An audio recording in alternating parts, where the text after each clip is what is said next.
A group of camp counselors trying to reopen a summer camp called Crystal Lake, which has a grim past, are stalked by a mysterious killer. Friday the 13th is up next on Inside Movies.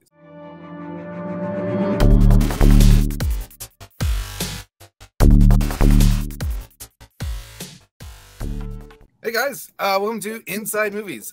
This month we're reviewing Halloween spooky movies. We've got Friday the 13th up today, and then next week we've got Child's Play, and then A Nightmare on Elm Street, and then we got Halloween. So come back every week for some more creepy stuff. Today I am joined by novelist Andrew Buckley, writer-illustrator GMB Kamichuk, and the editor-in-chief of Merc Publishing, Murphey. Thanks for being on the show today, everyone. Let's get into it. What's the good? What do we like about Friday the 13th? This movie has something that is really rare in the genre of horror. Like, there's not a character that gets murdered or that's killed or whatever that you can be, like, angry at for what they're doing. Like, there's no one that's just acting a fool, and that's why they get killed. Like, all of the kills, especially in the first... I mean, up until the last girl, no one has barely any reason to think there's anything crazy going on. Like, I thought that was kind of, I'd say refreshing, even though this movie has been out forever, but that definitely stands out to me. Definitely on the good, Tom Savini, horror legend and practical effects master. The one thing that holds up, despite the fact that this movie came out in the 80s, is that his special effects, practical effects are so gross and real feeling. My goodness. The knife cut against when the woman is pushed against a tree and it just starts to trickle a little bit and then gush and gross. It freaked me out when I was young and I was like, I'm older now. It won't bother me. I was wrong. The one that really stood out to me was the arrow coming through the guy's throat when he's laying in bed. It was like, oh man, what a gruesome kill. Kevin Bacon's death. Yeah, it was wicked. It was also the I really like the music because this was the first instance of the which was awesome because every time it occurs, like, whoa, someone's gonna die. Someone's gonna die. Mm-hmm. Yeah, and they only play it like when the killer is there, which I think is really cool. There's like no fake outs with the music. I do agree though. Like, my favorite part of this movie is the kills. They're gory. The axe in the face, that's pretty full on too. Tom Savini, who previously worked on Dawn of the Dead, that guy is just a legend, and he killed it on this. I'll say that the other good category is actually, I wish somehow they had contrived to do it for the rest of the series. Pamela Voorhees, I think, maybe unpopular to say, but I think she's more frightening than Jason as a concept. Oh, her doing the little kid voice, "Mommy, kill her, mommy." Yes, I will, Jason. Like, oh yes, that's so creepy. She nailed it. Yeah, the legend of Jason starts in this one. He's not the killer, but that final scene, that final jump scare of him like coming out of the water and grabbing Alice, that was full on. I like that a lot. Oh, that's okay. That's in my bad, so I'm not even gonna fucking address that. But what did you guys think of the misdirection? Because I mean, all the way through, you're kind of led to believe it's a dude who's stalking and killing, and for one, you think it's the crazy guy for a little bit, the crazy old Ralph. But that did you find it effective? Like, well, here's my take on it. This movie is a straight up ripoff of John Carpenter's Halloween.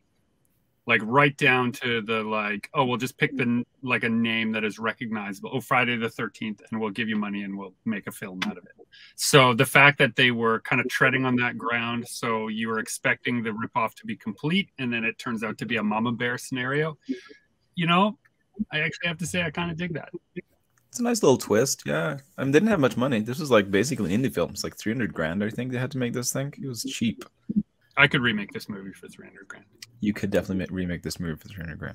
Would you play the mother? Because I'd play every character. Yes, that'd be great. I do like, it's kind of cliche now, but at the time, like the camp setting with the camp counselors getting picked off by one. I like that aspect of it. the murder mystery, like you said, with the misdirect of like who is it, and the point of view kind of camera work, which is a ripoff from Halloween, but still it's effective and kind of placing you in the killer's shoes. And I liked it. Like those for me are the positives of this movie.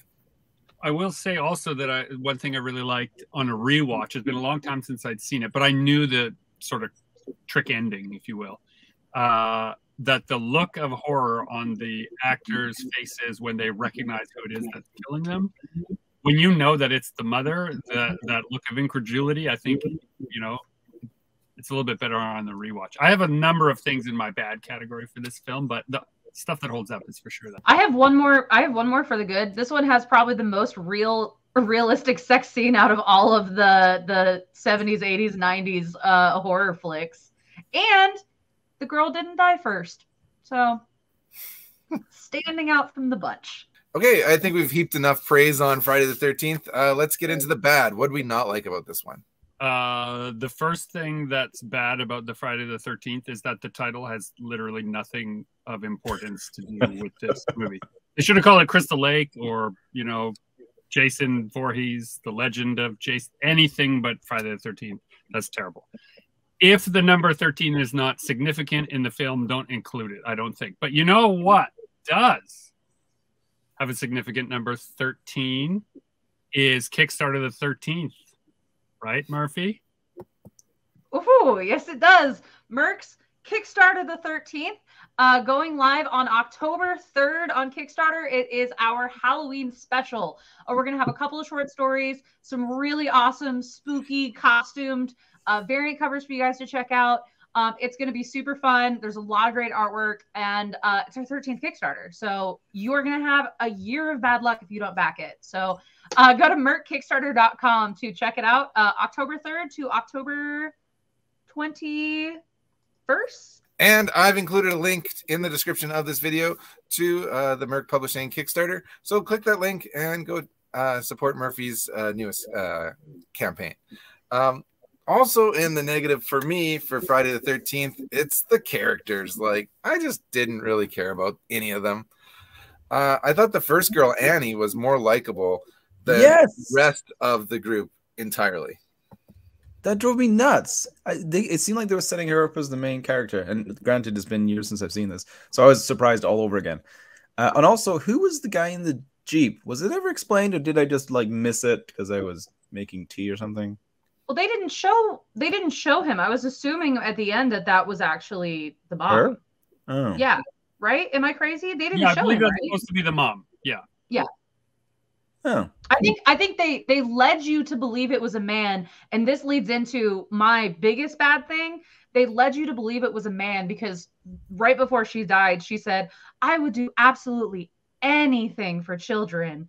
And then it leads into this thing where you're like, oh, obviously it's a man because this movie has tons of rapey vibes. It does not age well. Granted, most of that is in the first like 20 minutes of it. But it's once you got to get over the hump of that. And then I do like the second half of the movie a lot more. Granted, it's because it's 75% just people dying. But yeah, that is definitely my biggest gripe. I didn't realize I had never seen this before, as I've realized with the other Halloween I also hadn't seen before when we went on this journey. And the difference between Halloween and this is massive as far as huge. Yeah, as far as them holding value. Yeah, absolutely. That's one of the things I was going to say is that this movie, I mean, obviously if you're a horror fan, you are probably coming for the blood in a lot of cases, but and there's a difference between good and favorite. My favorite horror movies are suspense movies first and gorer movies second, and this is definitely a gorer movie. That's just blood and there's no character development, and you could mix and match the order in which they died, and it doesn't affect the plot. It doesn't affect how you appreciate it. It's just a question of their effects budget slowly ramping up to a final axe in the face or whatever, you know, and that part doesn't age very well for me. I liked the twist ending with the mother. I hated the ending that came after it. I It hated was all a dream. I hated the all it's a dream. I hated Jason coming out and grabbing her. I hated her waking up and being like, oh, he must still be there. And then, you know, the sequel, it is Jason. Like that switch that they didn't need that. They could have ended it, and you know, it would have been a nice, well, it still wouldn't have been a good movie. No, you know what? It still would have been a crap movie. I take it back. Leave it in. It doesn't matter. No, I disagree. I think that Jason coming out of the lake, that is like the perfect ending. Like he grabs her and she's done. You don't see anything more. Stop there, right? Yeah. Stop right there. For me, like, I also find the movie just kind of like meandering. Like, there's some scenes in the film that don't really accomplish anything. Like, I guess they were supposed to be like character development, but I just didn't care about the characters. The scene where the guy's like fake drowning and gets CPR is like kind of long and pointless. And the part where they like chopped up a real life snake, what was that for? Like, it didn't move the story along. For me, it didn't develop the characters at all. It was just a waste of time. I was also pretty bummed to see that they definitely killed a snake, and it's something that probably didn't really strike people, you know, at the time, but it's just not cool. And one other thing that like really bugged me is like, so I didn't really like Alice, and I didn't see her coming as being like the final girl throughout the movie. But then like she could have totally gotten away like 3 times. She kept on like knocking down like Pamela Voorhees, and then she was like unconscious, and then she'd like go and like hide somewhere, and it's like just like finish her off or like get in the car and get out of there. It was just I was like, why didn't you just take her car and go? It's right there. All right, I take back what I said earlier. That is the one thing that I was yelling at the screen about. Just get in the car, go. Why are you going to the lake? Yeah, and one of the things that I on this rewatch again wish they had stuck to, when Jason comes out of the water, it's a mutilated child, essentially a teenager, that grabs her and pulls her in. That would have been a whole other franchise if instead of some huge imposing dude in a hockey mask, it had been a mutilated child that can't just lake. I think that would have changed the whole franchise. I kind of remember the sequel. I don't even know how it transitions from it being mutilated child in lake to dude in hockey mask with a machete. Like it's quite the transition. They're like, we don't need reasoning. We'll just do it. He gets his hockey mask in like the 3rd one, I think. Yeah, it's like a burlap sack for a while. Yeah. Oh. All right, let's get into the skinny. Let's give our final grades for Friday the 13th. I'll go first. I give it a C+. I can't really recommend it, mostly because the lack of a really likable final girl, and I just didn't care about any of the kids that were getting picked off, and that's a big deal. But the setting, the mystery, Betsy Palmer as Pamela Voorhees, the lore and the gore make it a horror classic that you should watch, even though it's not really great by today's standards. I'm going to give it 5 out of 8 murdered camp counselors. Happy I watched it. Probably won't watch it again. I give it 2 keys out of 5 mas because it's a classic. It's a horror classic, but it's a shit movie. Yeah, I'm going to have to give it 2 out of 5 cable knit sweaters. It is just good enough to keep you warm in your horror space, but it is not going to protect you in the dark night. It's not a very good horror movie. All right, that's going to do it for another episode of Inside Movies. I've been George Michail, joined by Andrew Buckley, Murphey, and GMB Kamichuk. Make sure you go check out the Merc Publishing Friday the 13th Kickstarter. There's a link in the description of this video, and follow along on our Facebooks or Instagram or Twitters. Links to all those in the description of this video as well. Until next time, peace.